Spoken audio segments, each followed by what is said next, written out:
Murder charges against Adnan Syed now dropped by the city state's attorney's office. This morning, I instructed my office to dismiss the criminal case against Adnan Syed. The new DNA evidence that led to this decision. And Fox 45 News investigates the political implications this ruling could have for Marilyn Mosby.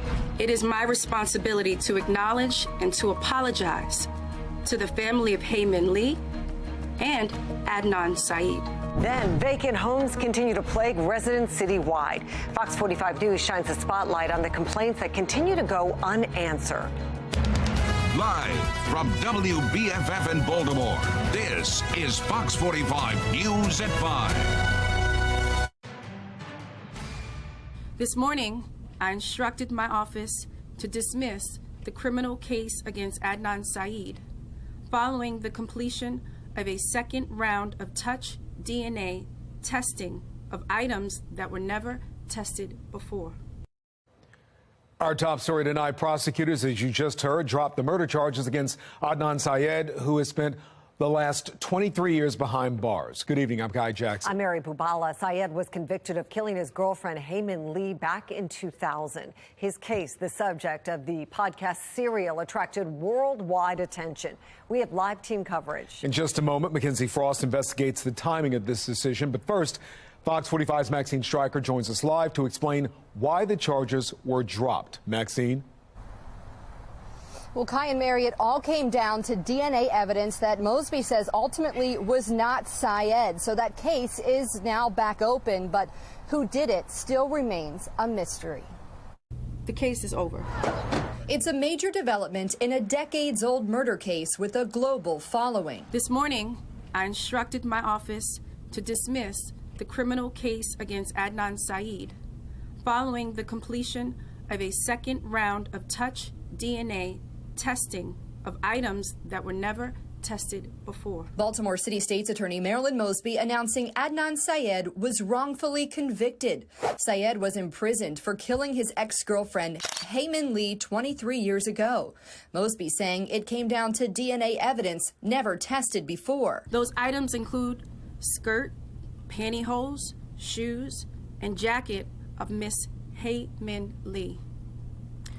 Although no DNA was recovered from the skirt, the pantyhose, or jacket swabs, there was a DNA mixture of multiple contributors on both Miss Lee's shoes. Mosby says advances in DNA testing of skin cells allowed them to extract the DNA from Lee's shoes. And what they found, and most compellingly, Adnan Syed, his DNA was excluded. It was just last month the Baltimore City State's Attorney's Office filed a motion to vacate Syed's conviction, spurred by two alternative suspects who were never shared with the defense at the time of the original trial. Although my administration was not responsible for neither the pain inflicted upon Heyman Lee's family, nor was my administration responsible for the wrongful conviction of Mr. Syed, as a representative of the institution, it is my responsibility to acknowledge and to apologize to the family of Heyman Lee and Adnan Syed. The case is now back open with a homicide detective assigned. Mosby says she can't comment on who the alternative suspects were and if their DNA has been recovered. Today, justice is done. And that means today, tomorrow, and until my administration ends, we will continue to utilize every available resource to prosecute whoever is responsible for the death of Heyman Lee. But there's tension between Lee's counsel and Mosby's office. Heyman Lee's lawyer issuing a statement saying, in part, Heyman Lee's family learned through media accounts this morning that the Baltimore City State's Attorney's Office dismissed the charges against Adnan Syed. The family received no notice and their attorney was offered no opportunity to be present at the proceeding. But Mosby is disputing that, saying she reached out to the victim's attorney before the announcement and never heard back. I think it's unfortunate that, you have certain attorneys that try to exploit families. And so I think that's what's happening in this case. Meanwhile, Syed's attorney, Erica Suter, says he's now spending time with his family, off house arrest, and has future plans to attend law school. He is elated. He is joyful. He is still processing this. I mean, I think you can imagine this has been There have been so many ups and downs over the past 23 years. So he is really just taking it all in. A free man whose story won't soon be forgotten. So what happens next? Well, Mosby says Syed's lawyers, they'll need to certify his innocence before he is technically considered exonerated, something that her office will then agree to. Reporting live in Baltimore, Maxine Stryker, Fox 45 News. Maxine, thank you. The Syed saga goes back more than 20 years. It began in 1999 with the murder of Heyman Lee. Lee was an 18-year-old student at Woodlawn High School at the time of her death. Syed, Lee's ex-boyfriend, then became a suspect. 1 year later, Syed, who was 17 at the time of Lee's death, was found guilty of murder, kidnapping, and false imprisonment. He was sentenced to life in prison. In 2014, the Serial podcast brought Syed's case to a national audience. It raised doubts about his defense, including complaints about his since disbarred defense attorney and the fact that there was no DNA testing linking Syed to the crime scene. Then last month, City State's Attorney Marilyn Mosby filed a motion to vacate Syed's conviction and grant him a new trial. He walked out of court a free man days later. Now there are questions arising about the timing of this entire move. Fox 45's Mackenzie Frost continues our live team coverage. So, Mackenzie, are politics involved in this case? Well, Ty, it depends on who you talk to, right? And you have to remember when this first started. We first learned about the state's attorney's plan to motion, at least, to try and vacate Adnan Syed's conviction. That happened the day before her jury selection was slated to begin for her own federal fraud and perjury trial. Now, some experts say that federal trial could be at play here once again. Right there.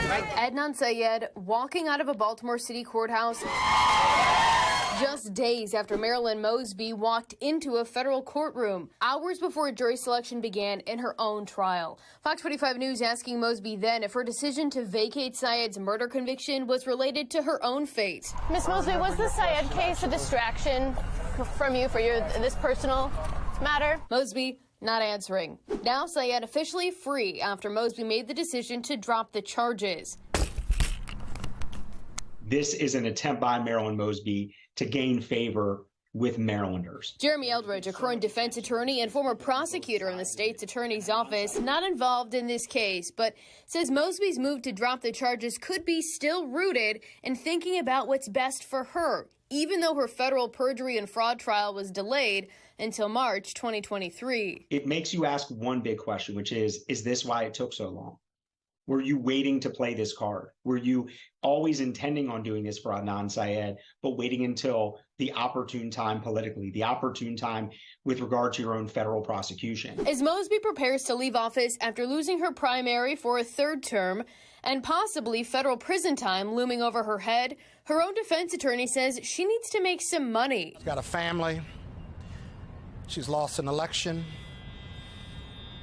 She needs income after January 6th, as you all well know. She's lost the election.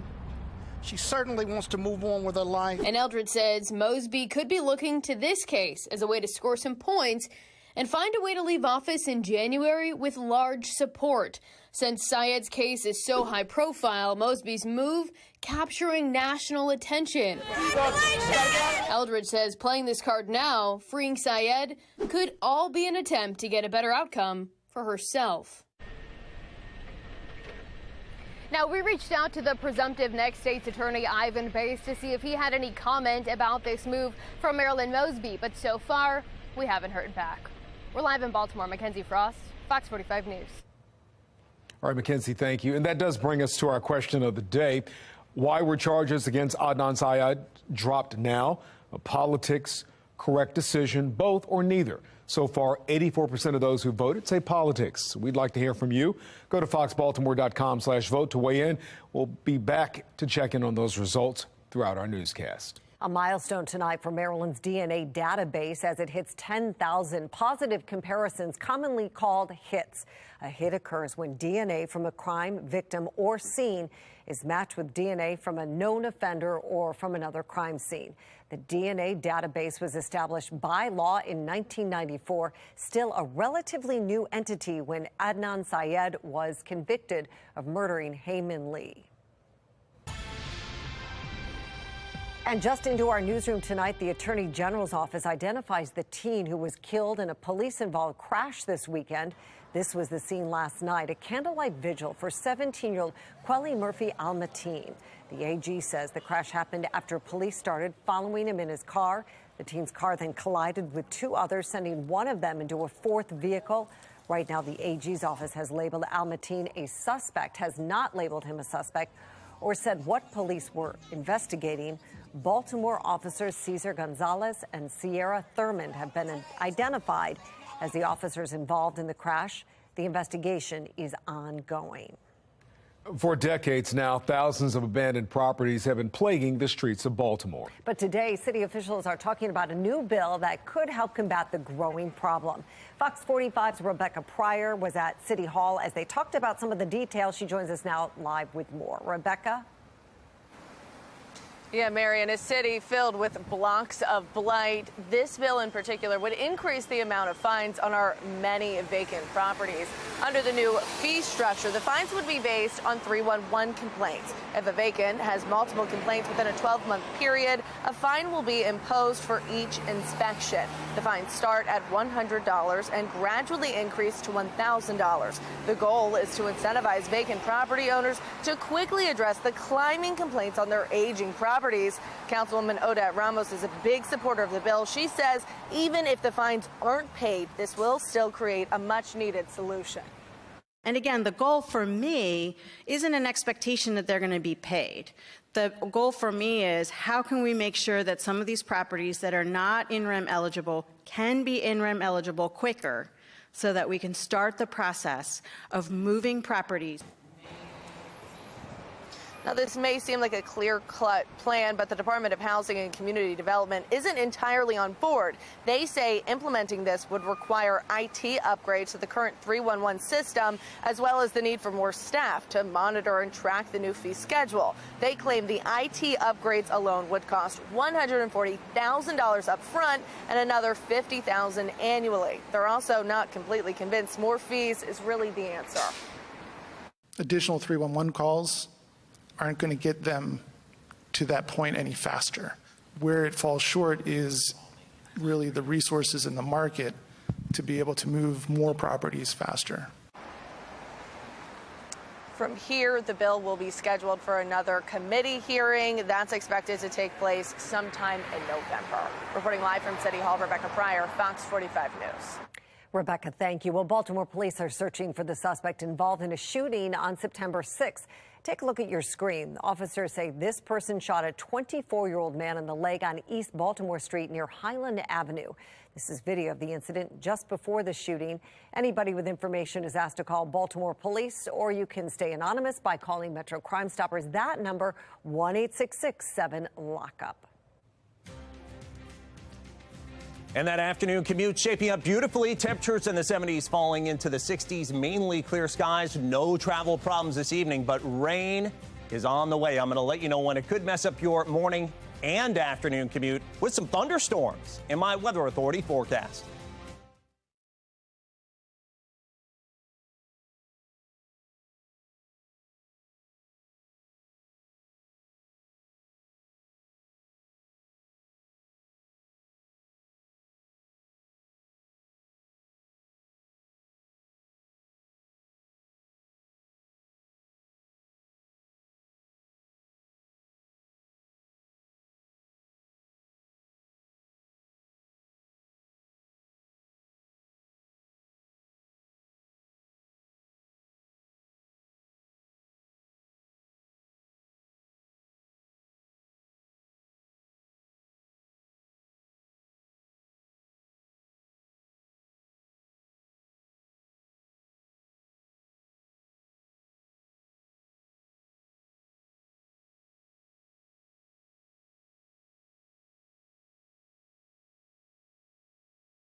Fox 45 News, winner of 17 2022 Regional Emmy Awards, more than all other Baltimore news stations combined.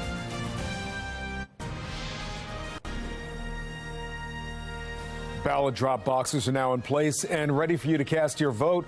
The Maryland Board of Elections says 281 drop boxes for the midterms have now been installed. Now, they will be available through November 8th at 8 p.m. Voters who request mail-in ballots have the option of either dropping them in one of the boxes or sending them through the mail. You have until November 1st to request a mail-in ballot. Vice President Kamala Harris is praising the Biden administration's recent move to pardon all people convicted of a federal crime for possessing marijuana.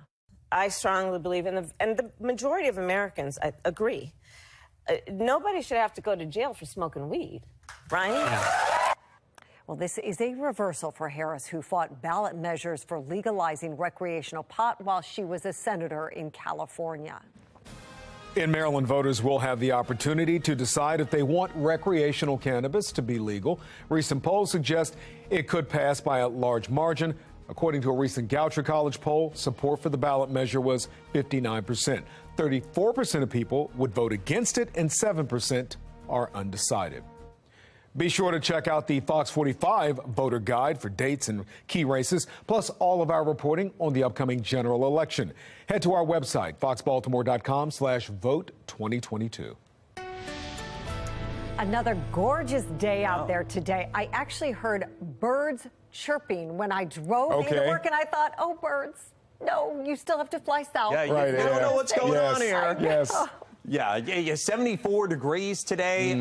Finished putting up our Halloween inflatables. Bought them for the first time this year. You know, big ones out front. You know, put those out front, and I'm going to put them on my Facebook page. So go log on and check it out. They're pretty scary. Anyway, let's go ahead and take a look outside. I mean, even I thought they were scary taking a look at the pictures. Man, my 1000 cam right now, you can see here a little bit of color on the trees as you take a look down, I believe, the area here of York Road and Dulaney Valley Road. 74 degrees, winds variable at 3 miles an hour, humidity 31%. So it is dry, dew points in the low 40s, so it is crisp. It is really comfortable. Look at this temperature at 74 in Baltimore. We're at 74 at Cockeysville, 68 at Bel Air, 71 at Elkton, and 69 at Annapolis. This is about 5-6 degrees above where we should be for this time of year. And temperatures are running about 2 to 5-6 degrees above where they were just 24 hours ago. The warming trend continues. Take a look at the HT radar. There's our next weather maker already moving some rain towards Chicago down to St. Louis. And it looks like that is going to continue to push eastbound. Tonight, fair weather high pressure still in good control, so another crisp one after lows at 42 last night. Looks like we'll probably make it to the upper 40s by early tomorrow morning. And then look, there's the rain. Even some thunderstorms in the mix with that. And look at this. It actually could give us a marginal risk, a 1 out of 5 risk of severe weather. Maybe some gusty storms coming for Thursday, especially in the afternoon. That's going to be following some morning rain. Now down in the tropics, take a look. Carl just forming in the past hour. Winds now at 40 miles an hour. This is way down in the Bay of Campeche and southwestern Gulf of Mexico. There are some tropical storm warnings out for portions of eastern Mexico. Most of the computer models keep this away from the United States, kind of sitting around and then eventually pushing this again into Mexico. Some of the remnants could end up in the Four Corners, southwestern U.S., or perhaps into southern Texas. So future scan overnight tonight. It looks like for evening travels and evening plans should be just fine. Mainly clear skies. Temperatures fall from the 70s through the 60s. Beautiful, mild evening. Again, a crisp overnight, 45 to 50. Clouds will increase for tomorrow. High temperature still probably likely, I think, in the 70s. And then there's that rain on and off for Thursday morning's commute. Could have some heavier showers in there. And there's that line of storms. Maybe a little break during lunchtime, but during the afternoon, more rain and some thunderstorms potentially coming our way. 47 degrees, another clear night for tonight. Tomorrow we're at 72. Hit the park or hit the playground for Thursday. Rain, maybe some afternoon thunderstorms. High 70, cooling down on Friday, 66, 74 Saturday. Scattered showers arrive for Sunday in the Ravens game, which is away, but looks like we could have some showers around here for Ravens watch parties and some cool showers as we head into Tuesday. Maybe Tuesday, Wednesday, highest elevations northwest. There could even be a flake mixed in there as well. All right, Jonathan, thank you. Homicides in Baltimore are down from last year, but will it last? The staffing shortages that may ultimately stand in the way of the fight against crime and what's being done about it. Mothers are calling it a silent crisis, now putting pressure on lawmakers to act. I'm Angela Brown in Washington, D.C. What moms are demanding to save the lives of babies.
Lawmakers on Capitol Hill calling it a silent crisis. Each year, thousands of babies delivered are stillborn. Angela Brown has the story.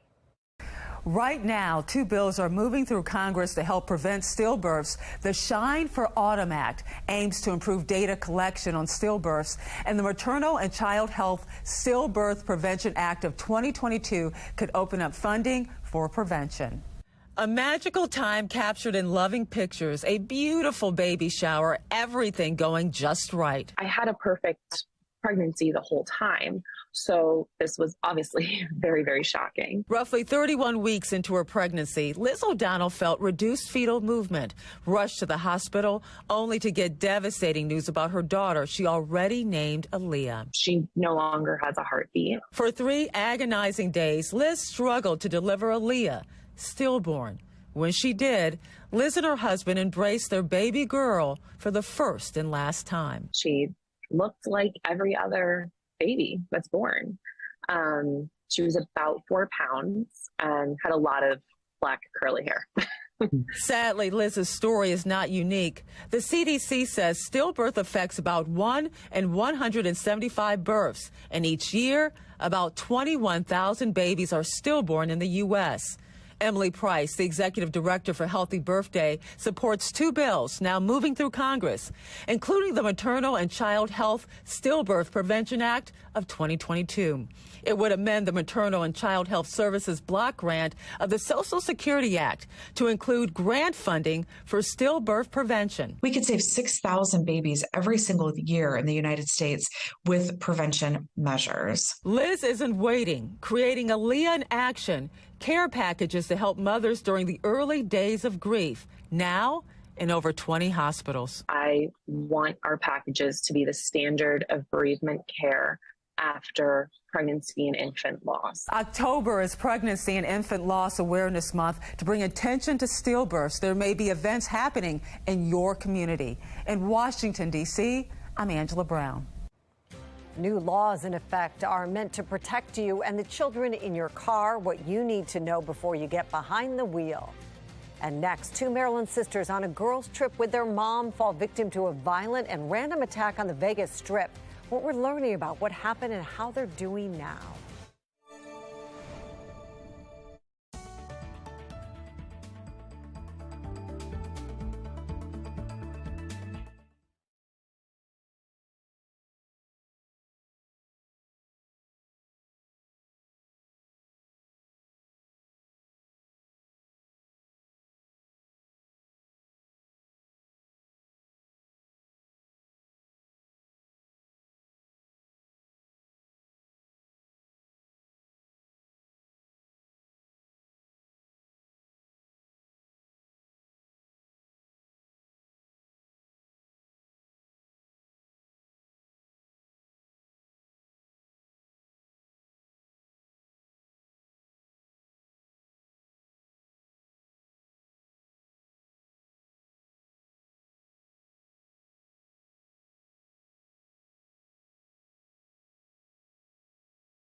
Well, what started as a girls' trip to Las Vegas turns into a nightmare for a Baltimore County family. Fox 45 News has learned two sisters from Middle River are among the victims hurt in last week's stabbing attack on the Las Vegas Strip. Gabby and Cassie Hughes are among the 6 people hurt, and 2 others were actually killed in that attack. It's so sad. Fox 45's Amy Simpson joins us live after speaking with the family today. Amy, I can't even imagine what these 2 girls went through. I know, just unspeakable, Mary and Kai. The family declining to speak on camera today after this attack last Thursday, but an aunt tells me that this was a mom and 2 daughters on vacation before things took a shocking and scary turn. Tourists now traumatized, both in their early 20s. A pair of sisters from Middle River now recovering after a seemingly unprovoked stabbing spree on the Las Vegas Strip. We're learning more about 2 of the survivors who are sisters visiting from Maryland. 21-year-old Cassie and 24-year-old Gabby, both engaged to be married. Gabby planning a wedding sometime next year. The girl's aunt telling Fox 45 News Cassie has been discharged from the hospital but remains in Vegas, traumatized and afraid. Her older sister Gabby still in the ICU after a surgery yesterday, but off of a ventilator. Meanwhile, their mom Beth is a nurse here in Baltimore, apparently immediately jumping into nurse mode with her own daughter's wounds, applying pressure, telling family she's never seen so much blood in her life.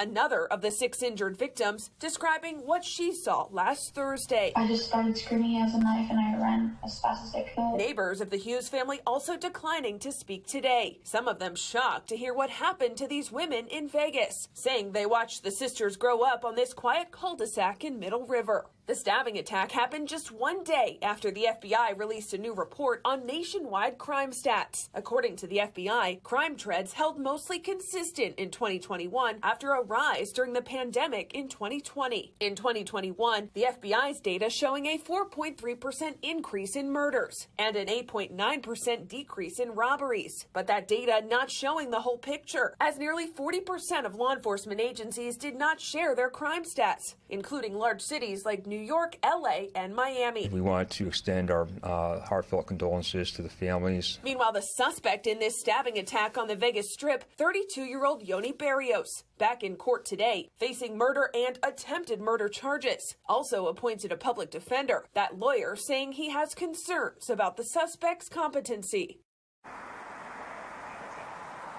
And so far, a fundraising page for these Middle River sisters has raised more than $16,000. We've linked you to that GoFundMe up on our website, foxbaltimore.com. Reporting live tonight, Amy Simpson, Fox 45 News. Well, new tonight, the Maryland office of the Attorney General releases body cam footage of a deadly police-involved shooting in Riverdale Park. A warning, some of the footage you're about to see may be disturbing. Sir, stay down here for me. Hey, stay down here. Stay down here. Come on. Go.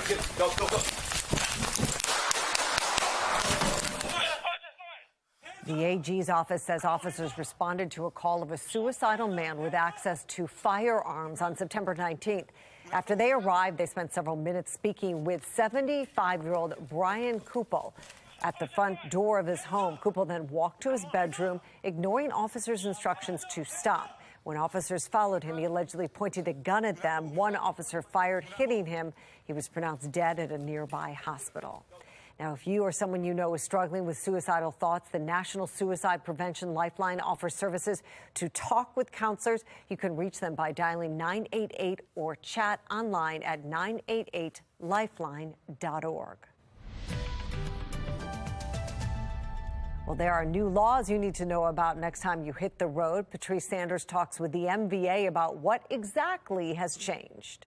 New motor vehicle laws went into effect October 1st, dealing with toddler safety and driver's licenses. We spoke with Motor Vehicle Administrator Chrissy Nizer about their importance. Now, the first law allows MDOT MTA to issue a temporary extension for driver's licenses and ID renewals.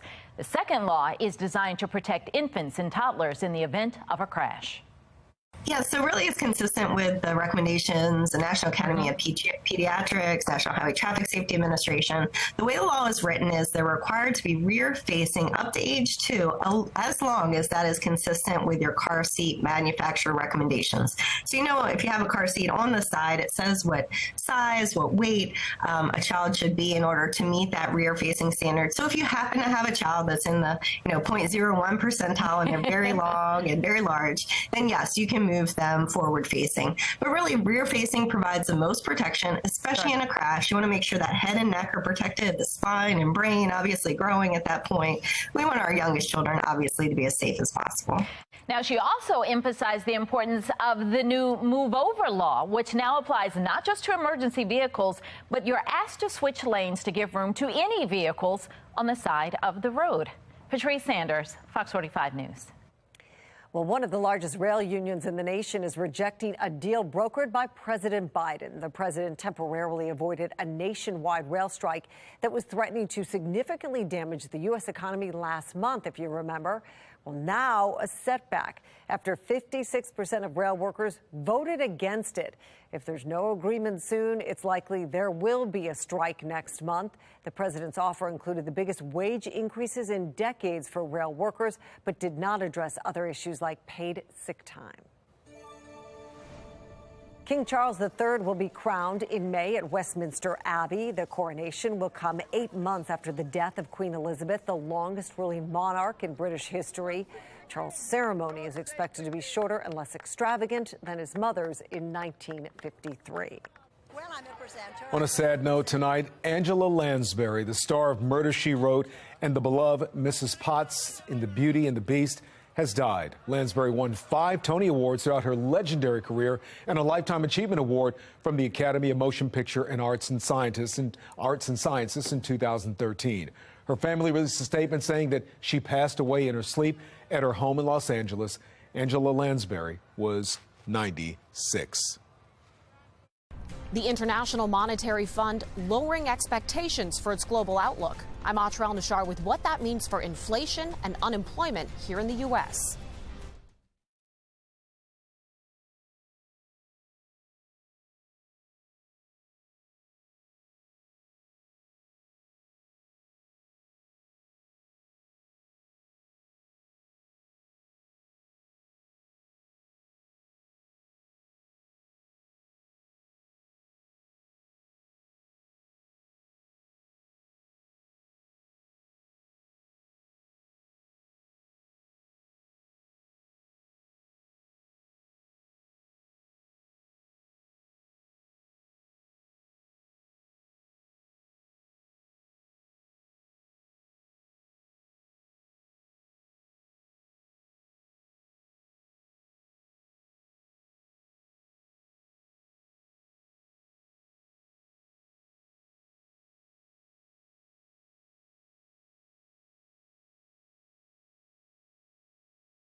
The lawyer for former President Trump, who signed a letter in June saying all classified records had been given back to the government, has met with the FBI. Christina Bobb signed that letter but told federal investigators it was actually written by another of President Trump's lawyers, Evan Corcoran. Now, the Justice Department claims the letter was false since officials returned to Mar-a-Lago in August and seized 100 more classified records. Trump denies any wrongdoing. High inflation, rising interest rates, and geopolitical instability are leading to a grimmer outlook on the global economy. National correspondent Atra Al-Nashar has a look at what this means for the United States. The global environment is fragile, with storm clouds on the horizon. That's the daunting assessment from the International Monetary Fund. The world's financial stability is threatened by the highest inflation in decades. Central banks, like the Federal Reserve, tightening monetary policy in an attempt to cool that inflation. I think we're going to face higher rates and high inflation probably for a while. And perhaps the most unpredictable factor, Russia's war in Ukraine.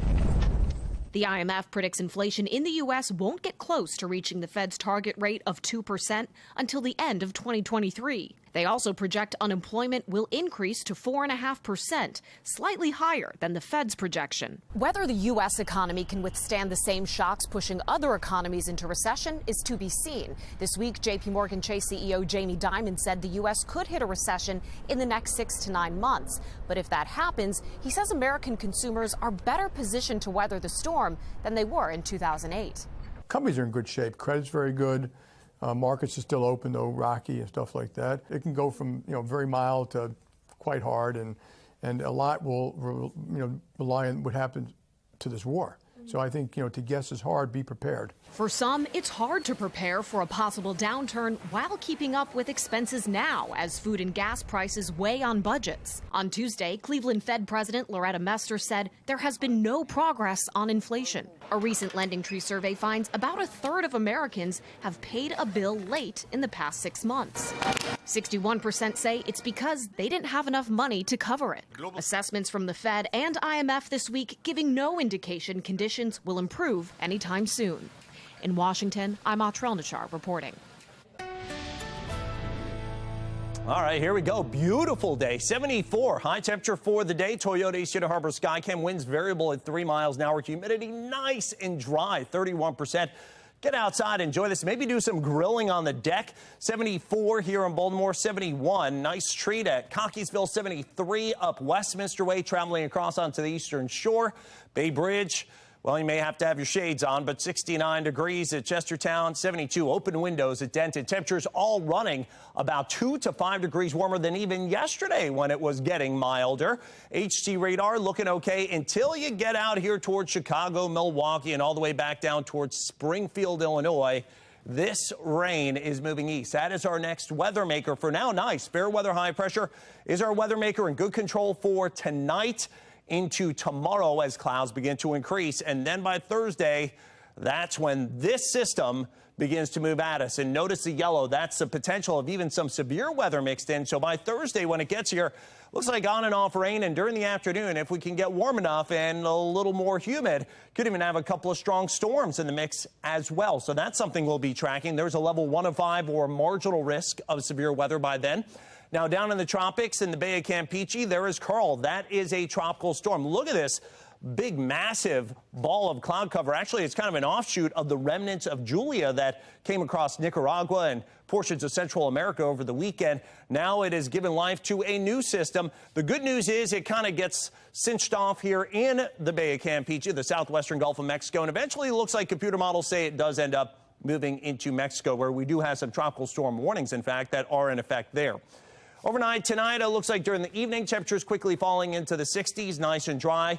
By tomorrow morning, 8 a.m., temperatures in the 40s and the low 50s. And by tomorrow afternoon, some increase in clouds. I think high temperatures again going to be low to mid 70s before this happens. Look at this, 6 a.m. through 9 a.m. on Thursday, rain. And then noontime, maybe a little break. And there come the storms in from the west, I think, by Thursday afternoon. So that could be messy there for the p.m. commute. 47 degrees, another clear night, crisp for tonight. 72, another mild and dry day tomorrow, but the clouds will be increasing. Some rain, afternoon storms on Thursday, Friday, 66, 74 Saturday. Ravens watch party, 71, some scattered showers and a big chill down. Even some indication some of these showers here Tuesday, maybe even into Wednesday. Highest elevations north and west could be mixed in with the first flurries of the season. All right, Jonathan, thank you. Ready or not, college hoops are on the horizon. The big changes to both programs in College Park next on Sports Unlimited.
It's that time of the year when you start to look at the calendar and realize college basketball is quickly approaching. Behind the scenes, both Maryland programs have been working since their offseason started in March, with season openers in less than a month. Major changes in College Park this upcoming season. Let's start with the obvious. On the men's side, Kevin Willard taking over for the departed Mark Turgeon. We'll judge the product later, but Willard at least won, keeping a solid foundation with Dante Scott, Hakeem Hart, and Julian Reese, while landing local products via the transfer portal. The thing I think this team's going to do at a very high level is shoot the basketball. 1 through 5 is going to be able to shoot the basketball at some point on the court. We're going to play. I think we have the ability to play a little bit more up tempo than I have in the past. I love the fact that this is everyone we brought in, everyone stayed, is a very unselfish player. On the women's side, stability returns with head coach Brenda Freese, but she basically lost the roster minus Diamond Miller and Cheyenne Sellers to the transfer portal after the Sweet 16 and added 9 new faces for her 21st season. Our team did a remarkable job, adding great additions like an Abby Myers here with the rest of the group that we brought in. And then you have the continuity of a Diamond Miller, who's been with our program, now a senior finally. So, just that blend, but obviously you lend to the experience. These 2 terrific seniors that we have looking for their leadership all season long to guide this team. Both programs open up the new season on Monday, November 7th. The men hosting Niagara and Kevin Willard's first game at Maryland. The women head to George Mason. Morgan, thank you. Coming up on Fox 45 News at 6 o'clock tonight, charges against Adnan Syed have been dropped. The latest from his lawyers, the family of Heyman Lee and Marilyn Mosby. Plus, what was the motivation for the charges to be dropped? Fox 45 digs deeper into the politics surrounding the Adnan Syed case.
Charges dropped. Adnan Syed cleared of a murder conviction after more than 2 decades behind bars. Why a shoe held the key to his freedom.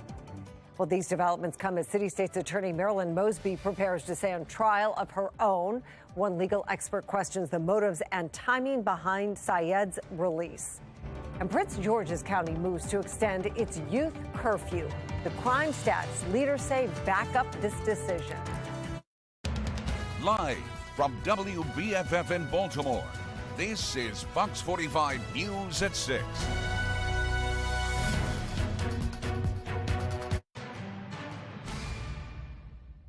This morning, I instructed my office to dismiss the criminal case against Adnan Syed following the completion of a second round of touch DNA testing of items that were never tested before.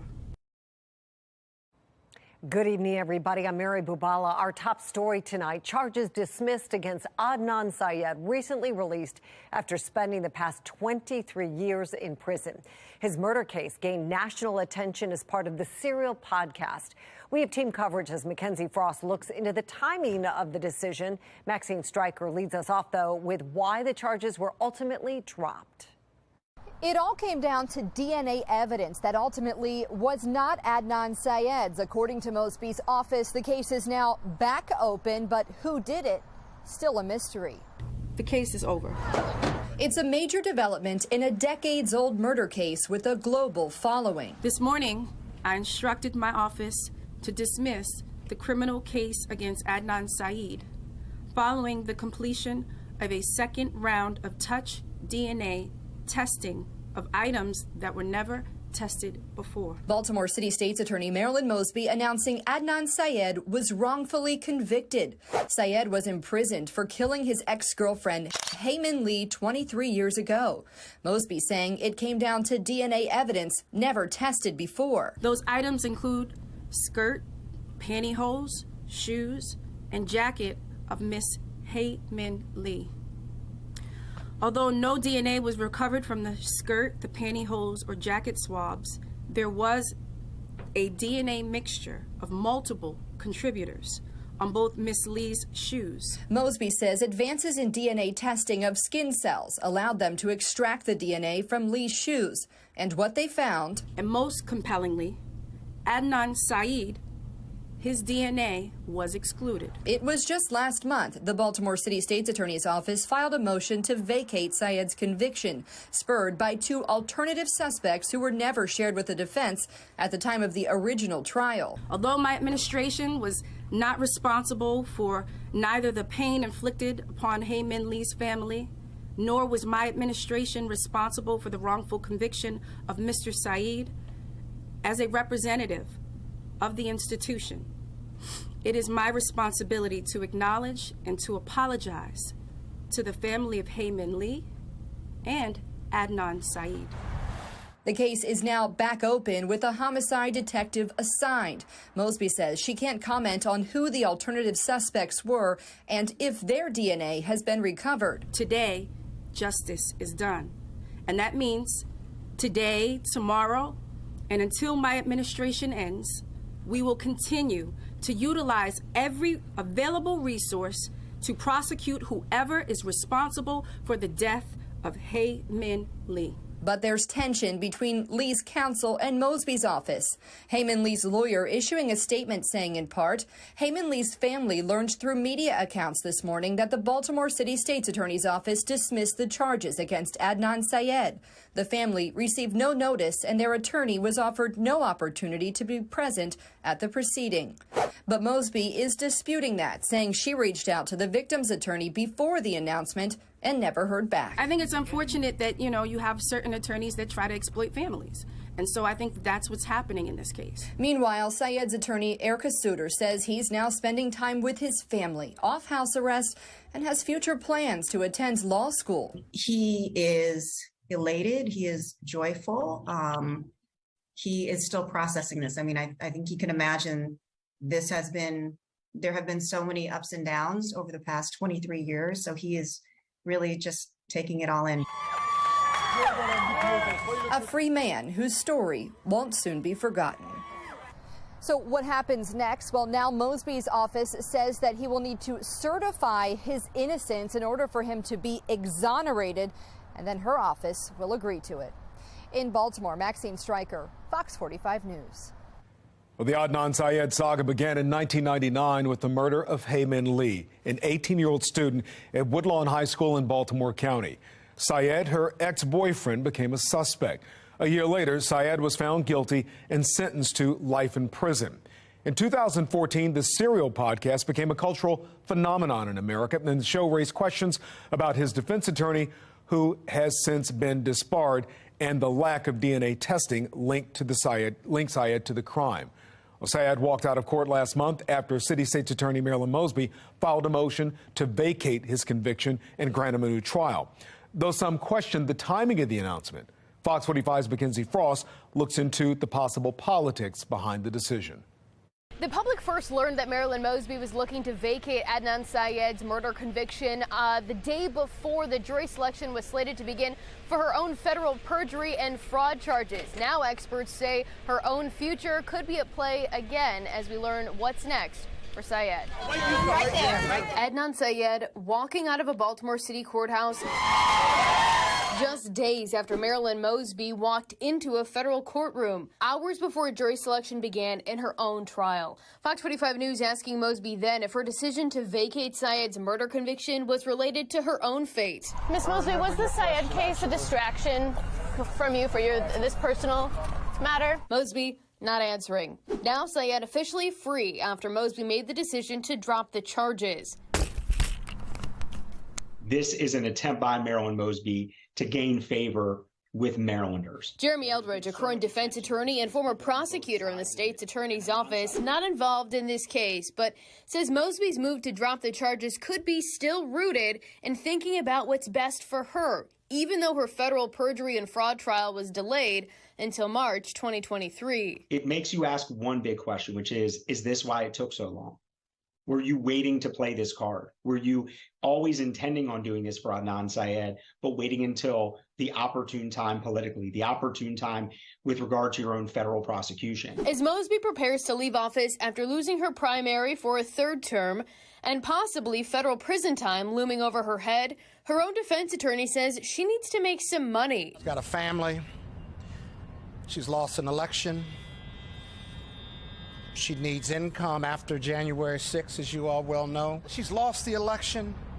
She certainly wants to move on with her life. And Eldred says Mosby could be looking to this case as a way to score some points and find a way to leave office in January with large support. Since Syed's case is so high profile, Mosby's move capturing national attention. Eldridge says playing this card now, freeing Syed, could all be an attempt to get a better outcome for herself. We reached out to the presumptive next state's attorney, Ivan Bates, for a comment on this latest move from Marilyn Mosby, but so far, we haven't heard back. In Baltimore, Mackenzie Frost, Fox 45 News. Well, also breaking tonight, federal prosecutors in the case against City State's Attorney Marilyn Mosby are accusing her defense team of trying to taint the jury pool. In a new motion filed today, prosecutors argue Mosby's team should not be allowed to hold news conferences in front of the courthouse, saying those are attempts to sway a potential jury. Prosecutors had previously called for a gag order after lead defense attorney A. Scott Bolden spoke about the trial on September 14th. Well, new tonight, we are learning two of the victims hurt in last week's Las Vegas Strip stabbing are sisters from Middle River. Gabby and Cassie Hughes were among the 6 injured in the attack. 2 others lost their lives. The sisters' aunts say they were on vacation when it took a shocking turn. The girl's aunt tells Fox 45 News Cassie has been discharged from the hospital, but Gabby is still in the ICU. Another one of the 6 injured victims describing what she saw last Thursday. I just started screaming he has a knife and I ran as fast as I could.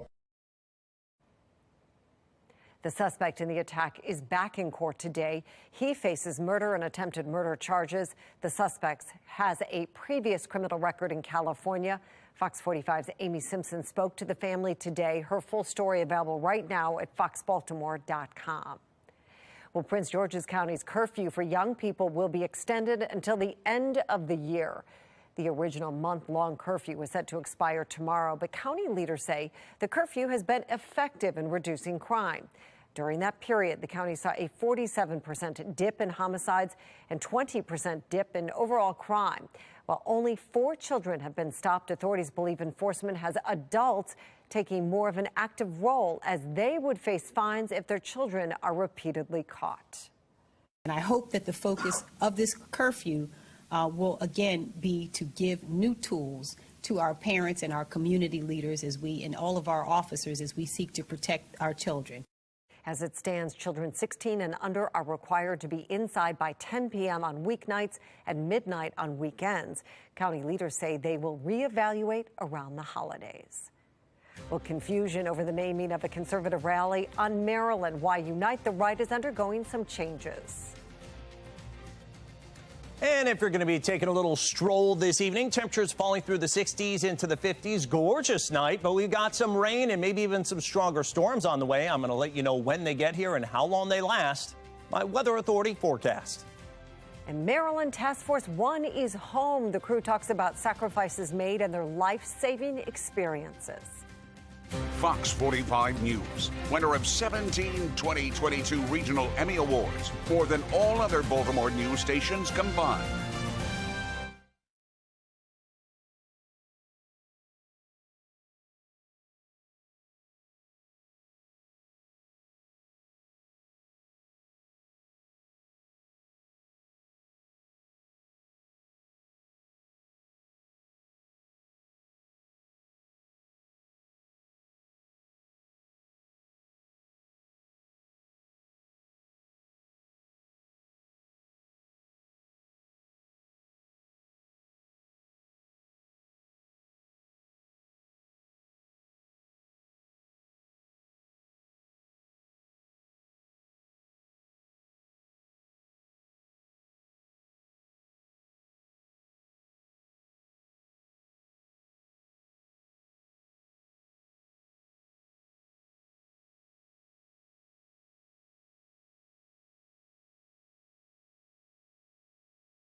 Well, some sad breaking news to report. Actress Angela Lansbury has died. The 5-time Tony Award winner and Emmy winner is perhaps best known for her role as Jessica Fletcher in Murder, She Wrote. She also appeared in Beauty and the Beast and Sweeney Todd, among others. Her family says she died in her sleep. Angela Lansbury was 96 years old. Well, here's a look at today's top trending stories. Number one, organizers are renaming a conservative rally scheduled to be held next weekend.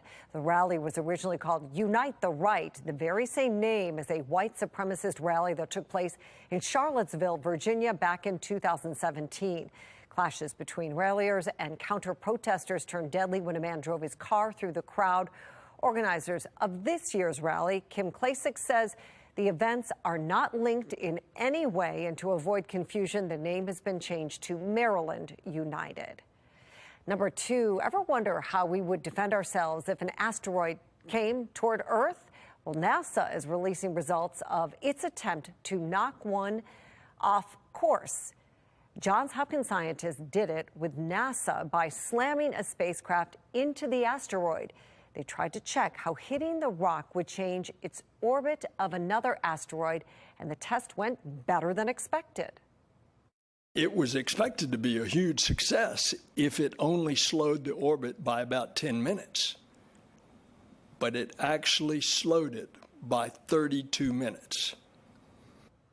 Just enough time to hide. Basically, the asteroid was pushed to a wider circular route. This mission marks the first one NASA has conducted with the goal of planetary defense. Number 3, if you're a fan of 90s music, you will soon have a chance to relive your glory days, and this has taken over Baltimore social media for sure. Blink-182 is announcing a new tour next summer and the release of a new album. The band will be in Baltimore May 26 next year. Tickets go on sale this upcoming Monday. Well, Maryland Task Force 1 is back home after their mission to help people impacted by Hurricane Ian down in Florida.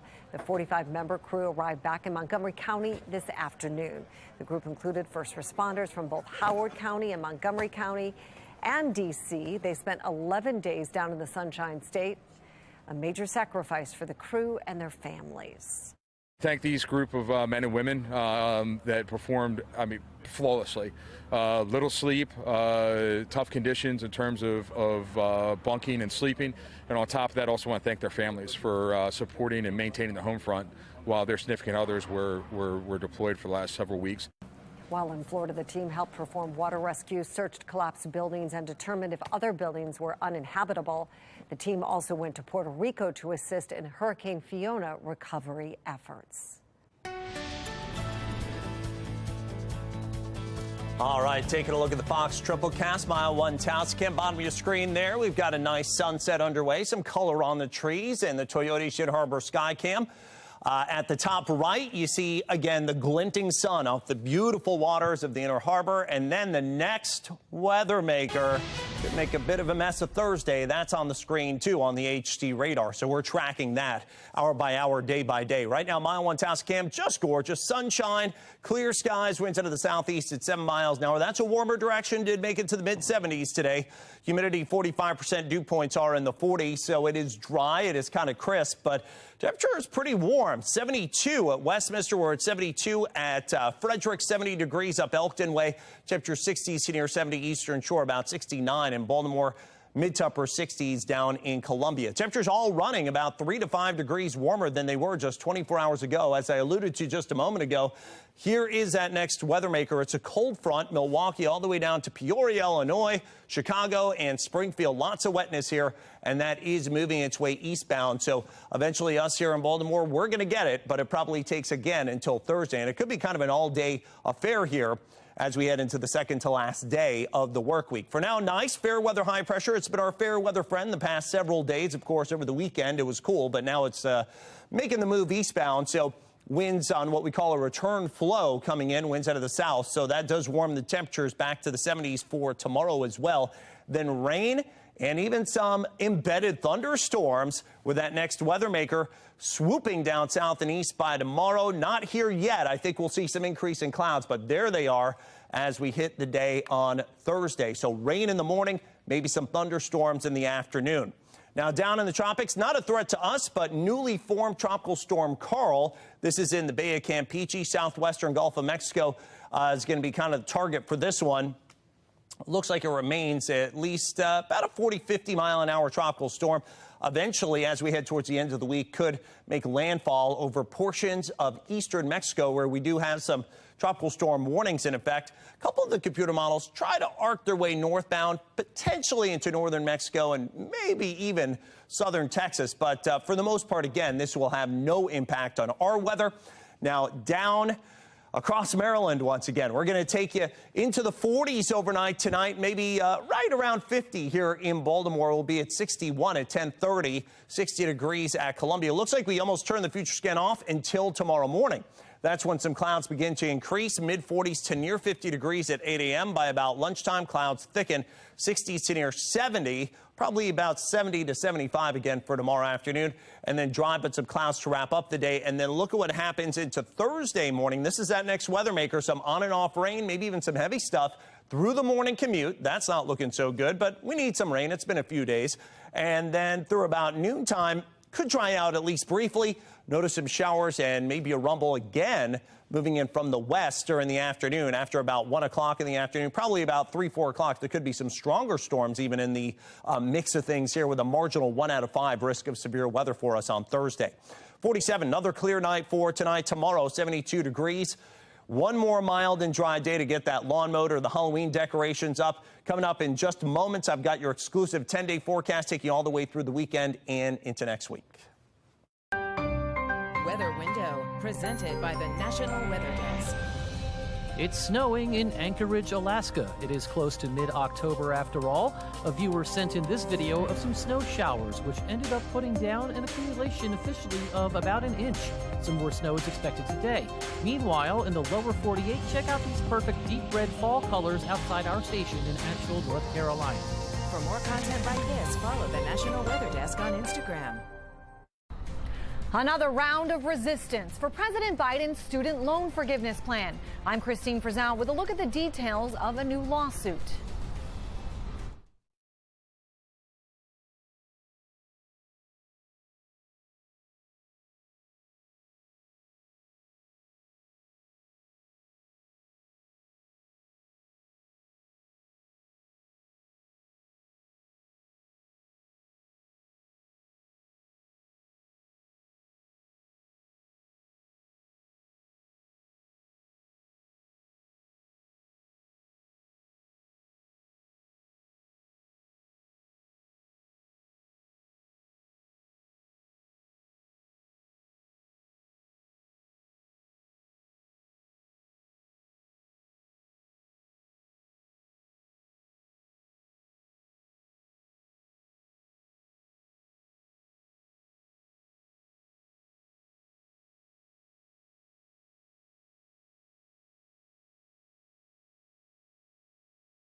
Well, 6 states have filed a lawsuit against the Biden administration over the plan to forgive up to $20,000 in student loan debt.